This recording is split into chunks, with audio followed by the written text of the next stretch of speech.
when they studied the glass ceiling with major corporations and they studied the cause of the glass ceiling where women were being paid less than men, they actually found the cause.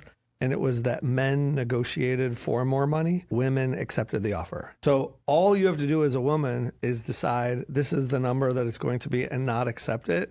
And you automatically will get it. I'm Tiffany Souter, entrepreneur, wife, mom to 4 girls, and a woman figuring it out just like you. Come on, let's go build your life of and. If you have ever had to put a number on what you're worth, then this is an episode that you need to listen to. It doesn't matter if you're a founder setting your rates, an executive negotiating a contract, a freelancer quoting a project, or someone who has been doing something for years and it makes you feel a little sick every single time you have to say the price out loud. So this episode idea came to me because I have a friend who is starting a catering business. She's wildly talented. People love the food she makes. And when I asked her how she was thinking about her pricing, here was what she said. I don't know what to charge. I'm doing it for my friends right now, so it feels kind of weird to charge them. And I'm not sure I'm qualified yet, and so I'm giving people a discount. Do you notice that not one of those sentences is actually about the food? They're all about her doubt, her discomfort, her fear. And I say this with so much love because I have said many of those things too. Maybe in slightly different words, maybe about different work, and maybe at different stages of my career. And I suspect if you have to be close to money in any way in your job, you have had some version of this happen to you too. So this is the topic that Brian and I are going to explore with you guys today. So if you've been listening to the pod for a while, you know BK is on every single month. And he has spent over 20 years coaching executives, entrepreneurs, and sales teams. I am one of those executives, and my teams are all under his guidance. And this is a topic that we have worked on a lot together. Pricing is a really big deal. So, Brian, we're going to do the thing. Talk about money. You're one of the few people in the world that loves to talk about money. Oh, yeah, I love it. So, do you not? I grew up in a family that was not money centric. So I have had to learn my way into talking about money. Now I do it because I know how important it is. Yeah. But I was not always that way. Okay. So I want this episode to be like in the toolbox for women who are like, I've got to talk about money. I need to get comfortable about that. They're on that bridge right now, which is like, I might not be at that spot right now. So like we always do, let's start with like what's going on behind this idea of it's hard for me to talk about money. It's hard for me to know how to price things. And I know those are probably 2 different questions, but let's just start breaking it down first.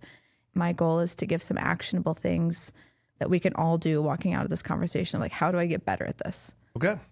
Actually, let's start on the other side because I'm leading the conversation. I just got to change where we're starting, but we were just talking about a business I'm involved in. And you said one of the things that is happening is the initial price is not being set right, and it's causing all kinds of downstream issues. So can we talk maybe about what happens when you get this wrong and all of the problems it creates for you downstream, which maybe will help us all understand how important it is to really understand how getting pricing right matters a lot. A person's ability or an organization's ability to pay for something is different than their willingness to pay. So I can have... So their ability and their willingness are different. Is that what you just said? Right. Their ability to pay and their willingness to pay. Right. You might have enough money to buy a pool for your backyard, but say, I don't really want that. Willingness and ability is sort of the thing we're juggling with people who are making decisions. This problem about money is really how you've described it. It's somebody that says, I've never had to think about this before. I've never had to put a value on my time. I've never had to put a value on my hourly rate. And a lot of times they came from employment where the employer said, here's what your hourly rate is worth. And it was dictated to them. Mm-hmm. But then if I'm an entrepreneur or I'm running something, or in a case, even if I'm not setting my own rate, I'm now responsible for decisions that are big. Even valuing what is my time worth and where do I spend my time becomes a what is my true hourly rate. It's this idea of they don't know what to compare to. So if I'm going to say, I don't know what my value is, the definition of value is what are you comparing it to all the time? So that's why you get in this. It's not like it's your fault of, well, you have a self-esteem issue or your self-worth problems or anything. I think your friend's case of, this is what I'm not sure of. I don't know how to do this because I've never done it before. In your business example, it's this feeling of, well, we have to do this to advance something, or the buyer isn't valuing us, so we're going to do something that shows them our value so that they're more willing to spend what we're worth after we start doing work, which isn't a great premise, but that's what the thinking is. But some of the downstream effect of poor pricing, I mean, I saw this in the early days of our agency where it's like, I was so focused on selling my number, like let's say it was $500,000 a year. I didn't have the discernment yet to see if it was going to be 50 clients or 2 clients. I was just trying to sell $500,000 a year. And I started to realize pricing stuff in a way that's unprofitable is not a good thing to grow on, which sounds obvious when I say it out loud, but I think this pricing discipline is about saying, is the thing I'm charging going to actually be profitable for the business, or is that irrelevant? It's actually the only thing that's relevant. Like saying I got to sell $500,000 is irrelevant if it's not profitable, because selling $500,000 and losing $300,000 of that would be a problem. If I'm like, oh, it cost me 8 to deliver 5, that would be really devastating to the business. So it's, here's how much money I want to make. What is the pricing that gets me to what I want to make? If I'm a caterer and I'm going, well, I'm going to go to my friends, but I'm not sure my value yet, or any of those things, I should be using that time to experiment with my value to see what is the marketplace going to pay. But my minimum that I should charge should be based on what I want to make for that. And if I go, this is what I need to make, there's my floor. Now let's see what the market will bear. That's what I keep testing. So that's so interesting you said that, because when I was prepping for this episode, one of the things I wrote down in my own experience around money is the more clear I got on my values, I would say my values and my outcomes, my goals, the more disciplined I became in my pricing. So like in my life of and world is like, I do not want to travel a lot right now. So if you were going to give me an opportunity to go speak in Dallas, Texas, I mean, I'll do it for $50,000, but I'm not doing it for $2,500. Like I would just like get very clear in my decision making when I get really clear in my goals and really clear on like, these are the boundaries, like I'm just not doing it. Or I feel like in my early career, I was less clear on those things. It was more about, I'm just trying to be successful, or I'm trying to get the company to be a certain size. And I was much more dilutive in my decision making in that world. But I think as you frame that speaking example, it's here's the number I would say no to.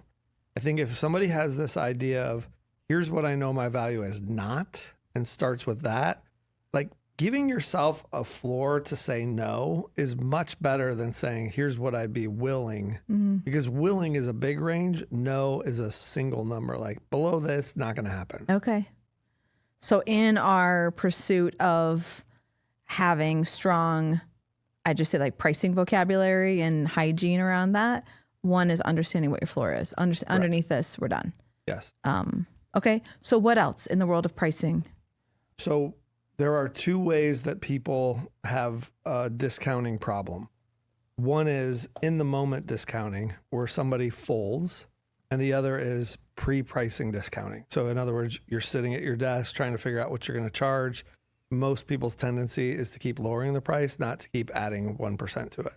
So the most important thing that you can do is to set the amount before you have the conversation, and to say, this is what I'm going to charge, or this is the number that it's going to be, so that you can actually state that number factually. We talked about the discomfort about talking about money, but if you walk into a bank and a banker asks you the question, so what's your income right now? You just tell them. But if we were having a conversation with a bunch of people in a party and somebody says, so what are you making right now? You'd be like, that's a weird question, because context matters. But that banker is saying, I need to know this in order to help you with this. I need to do this. So you know that somebody is going to ask you at some point, what's the price? So if you're ready with your answer of this is the price, because you've already decided what that is, you say it in a way that it doesn't question. But if you go, well, I don't know, I was thinking this, that suggests to somebody, oh, it's negotiable, or there's a range, or any of those things. even if they're not trying to screw you over, they're going to be like, well, I don't know if I trust that because you didn't just say what it was. But the more factual you are in the price to do that. The second thing is if you're in a situation where you feel like you should discount, understand that every time you discount, you cause distrust. So if I say, hey, would you like this glass of water? I'll sell it to you for $1. Will you take it for a nickel? Like, you're like, why did you try to sell it to me for $1? So discounting has to be a decision that I'm never going to lower my price in front of somebody, because if I do that, they'll never trust my pricing ever, because they think I'm always trying to rip them off first. That's not your intention, but that's how somebody reads it. Interesting. So if somebody says, if you say, this is my price, it's $2,500, and they say, oh, my budget is $1,500, then how does that conversation, like, then what? Doesn't sound like this is the right fit. We'd love to make it work. So you're going to pay $2,500. See, if I've already decided $2,500 is the number, I can have that conversation. Can you do better? No, that is the number. Because if I say, sure, I'll do it for $1,500, what did I just say to them? That I gave you a fake number? They're not going to trust the $1,500. That's why people will discount things, and somebody will say, oh, we really appreciate your discount. And then they'll lose the business. And they'll go, why did I lose it? I actually lowered the price to what they were asking for. Well, it's because you broke the trust. Like, that can't happen. So you're better off holding firm and letting the other person decide. Are there times when you would look at the environment and try to say, okay, maybe there's assets they have that aren't money that are meaningful to what I'm trying to do? So like, I know one of the things Rachel's good at doing is saying, okay, you might not be able to pay the full amount for podcast production, but I want you to be a guest on this many shows or give me testimonials, or like she like adds a different kind of currency to it. Yeah. That I think is, I look at that and say that's strategic. Those are terms changes. Here's my terms. So if you want a price that looks like that, here are the terms that have equal value to me to get there. So that's not discounting. Okay, let's talk about that. That's trading terms. Okay, let's talk about that. Because the answer can be, I can do it for $1,500 if it looks like this. Instead of, I'll use example, speaking for 90 minutes, I can do virtual for 30 for that price or something like that. It can be changed. It can be changed as long as that has equal value to you. Okay. So the danger of somebody that is, it's called horse trading. If you want me to do that, come on my podcast, is that you will horse trade things that appear to have value, but don't actually impact anything. Like, so if I say, I want you to come on my podcast and do this, it may not have a $1,500 value if I don't have to pay anybody else to be on my podcast to say the same things you would. It's not really a benefit. It's sort of a fake. Like, I'm getting you to do something, but if it doesn't benefit the business, then it doesn't matter. It doesn't matter. So you're saying don't horse trade with things that don't actually have value to you. Correct. To create the appearance of. Yes. Yes. So if you're entering a new market, let's say you're wanting to start a new business, you're getting into a new venture, how do you understand what people will pay? And does it matter?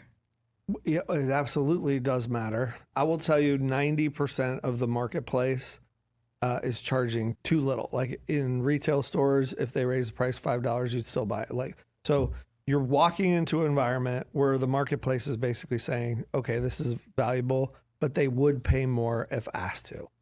So if I'm going into a new market and I've never priced something, like your catering friend, I've never had the pricing, I've never done anything, it's acknowledging that the first time I do this is going to be a guess.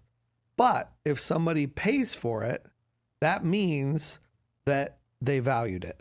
So the next thing that I would do is I would add, and I would say, I'm going to pick a number. I'm going to add 10%. I'm going to add 20%. I'm going to add money to it. And the next time I'm going to charge more. And it doesn't matter what the more is. I'm just testing the market. If somebody pays at that price, I go, well, that's not it. And so what you're looking for is, what is that line where people go, oh, that's too much. And then when you hit that, you go, okay, I've now found the market. I'm going to sit here for a while. So it does take a little trial and error to get to.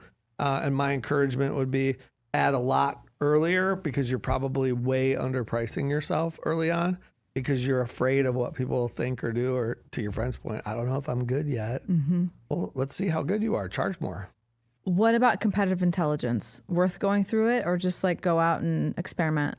So competitive intelligence is really about finding what competitors can't or won't do.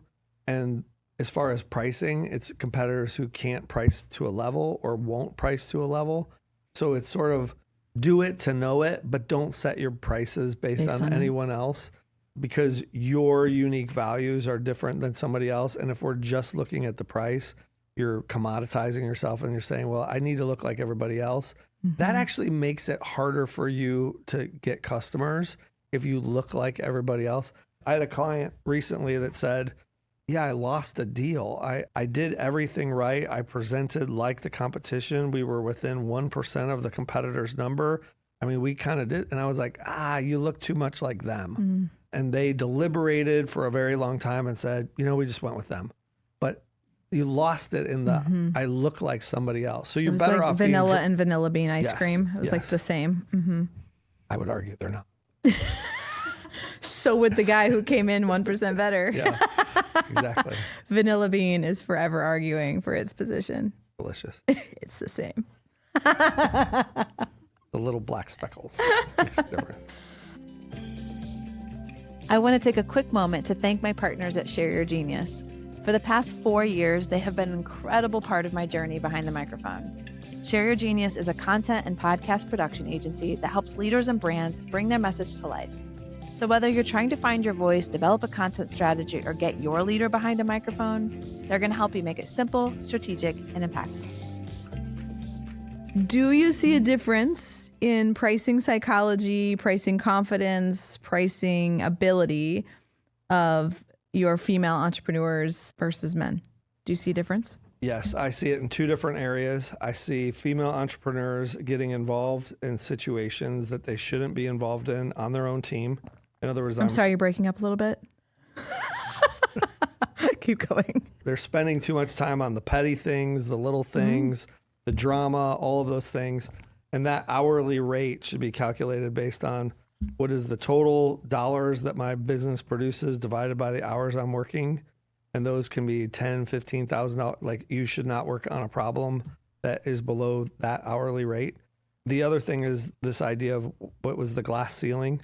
When they studied the glass ceiling with major corporations and they studied the cause of the glass ceiling where women were being paid less than men, they actually found the cause.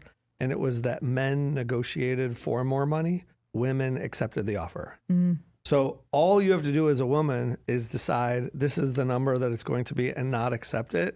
And you automatically will get it. And nobody's doing it on purpose. Like those employers were going, here's what the job pays for. And the men were going, I don't think it's enough. And the women are going, I'll take it.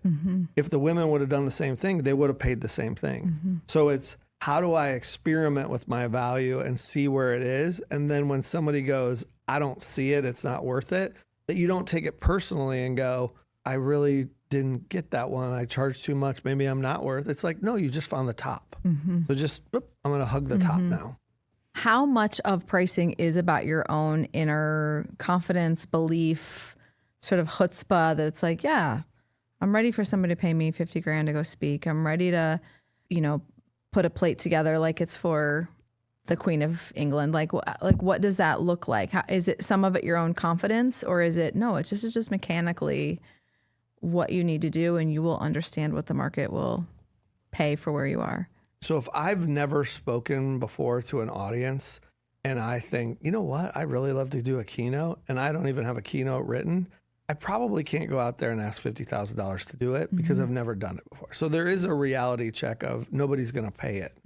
But the other piece is, well, if I have a good one and I think it's worth it and somebody sees another talk and says, can you do this? And you say, well, yeah, I get charged this though. They may pay it if you have an experience of one. So it's kind of this confidence of, I need to go find out what my value is and then constantly work to improve the value that I'm bringing in order to get those rates, and to sort of be ridiculous of, I would like $45,000, $50,000 for an hour of presentation, and I want to work towards that. That is feasible. But yeah, your own confidence or your own ability. So where it shows up negative is somebody that is that good that's charging $2,500. And people are like, that was so good, blah, blah, blah. But remember, the dollars you're communicate the level of what somebody's expectations are. So if somebody's like, I heard you're an amazing speaker and that you have audiences everywhere that love you, and you're like, yeah, I'll do it for $500. People are like, well, maybe you're not that good. You have to be consistent with what that value is of, if I'm delivering high quality, I have to charge for high quality. If I'm delivering entry level stuff, I have to charge entry level stuff, but you have to do that and the market has to give you feedback on that. It's interesting to hear you say those things out loud, because it is true. If you've told me Brene Brown gets paid $500, I would be like, what? That's so weird. Like, we do have this value equation that's kind of invisible to us until you feel it get pushed on. That's really interesting. 50 Cent has a leadership book. You should read it. I heard it's very good. It's actually really good. But he says you'll never get paid more than the value you believe you have. This idea of like, he talked about some record deals where he was like, I'm worth this. And a lot of people told him he wasn't. He was like, I was the one who had to hold out belief that I was, to find the one who sort of met my understanding of my value. I think I've struggled with that. I have definitely struggled. Why? Personally, you have? Oh, yeah. It's not something that I think you just all of a sudden go, if you're always working to expand your value to the community, the people you serve, you're always questioning the value of, is it worth it or not, or any of those things. And I have found that our clients that pay consistently with the impact that we're making on their organization, which is at the higher tiers, appreciate us more, leverage us more, complain less, do all the things that we say. And the people who are not in the ideal client, because they're underpaying, are the ones that are always struggling and not doing things and telling us it's our fault. And so you have this wide range of, how did we get here? And that was all self-created of, well, we decided to help. And that I decided to help actually turned out with bad consequences. What is the most expensive, maybe self-sabotaging pricing decisions or behavior that you see women make or people make? Is that they're not objectively looking at the value from the eye of the other person. So it's the caterer who's not looking at, well, this person didn't have to make anything. They had people complimenting the food. They didn't have to do anything except write a check, and their guests had a delightful experience. What was the value to that person? A lot higher than the cost of the groceries and the labor to make it, not putting that on there. Or if I'm business to business and I'm making another impact, you can make a million or $2 million or $10 million impact to go, yeah, I'll charge you $20,000 to do that. You could have charged $1 million. Like it's just this undervalued, like not sitting back and saying, what is it that I'm actually going to do? And if I was sitting from their lens, what might they be willing to pay for that? Because the objective exercise of doing that causes you to go, wait a second, I could charge a ton more if I just looked at it through that lens instead of worrying about how do I feel charging so much for myself. Well, that story makes me think of, remember when baby Tiffany was in your office pitching to Gossiger? I think it was like 15 grand a month or something like that. And I was like pacing like a lion, like, there is no way they're going to pay this. It just felt like this enormous contract. And I was like, there's no way. And you were like, do the math as a percentage of what you're asking them. It would be like the equivalent of somebody putting, like in front of Element 3 at the time, like a contract that was like $20 a month. It was like, it was not a real decision. And you were reframing it of like, in the scale of the company that they have, everything else that's going on, this is not the same level of decision as you're seeing in your little world. Right. Is that what you mean by that? That's their petty cash. Yes. They have that money just sitting around. Do you remember that? Yeah. I was like, it was reframing, and also I just like sweated the whole way there, and then they signed it immediately, fairly quickly. Yeah. Yes. And then Brian looks at you with this thing where he's like, see, I told you I was right. I did not do that. Okay. So if we have a freelancer or an entrepreneur or someone like me who's like curating their own brand, having to sell their own deals, what is one practical thing that we can do to put ourselves in that 5% that is charging properly and not those that are undercharging? What's one thing we can do? I think it's steps. First, decide what the market benefits from that, and to do that objective exercise. This is what they could pay. And then judge, okay, what's the quality of me to deliver against their could pay? And am I comfortable saying I'm going to start there? And then third, it's make a commitment that if they do pay that, the next time I'm going to raise it. because you need to constantly be testing your value against the marketplace. Yeah, I love it.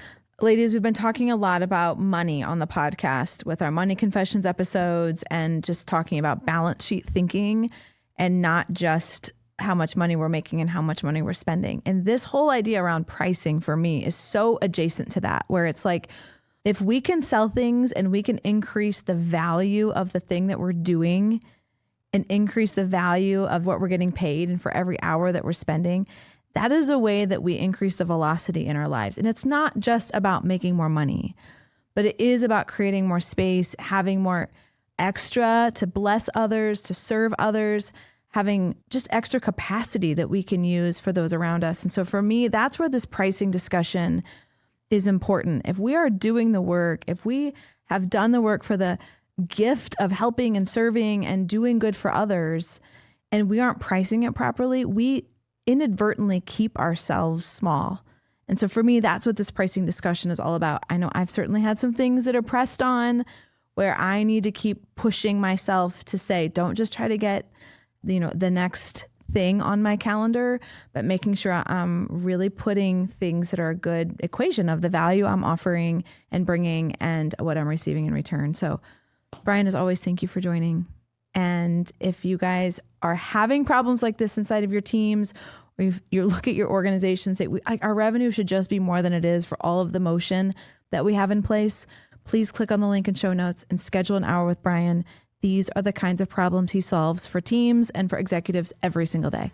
As always, thanks for joining. And if there's someone that you think could benefit from this episode, please share it with them. It is the fastest way that we grow the show. Thanks for joining me.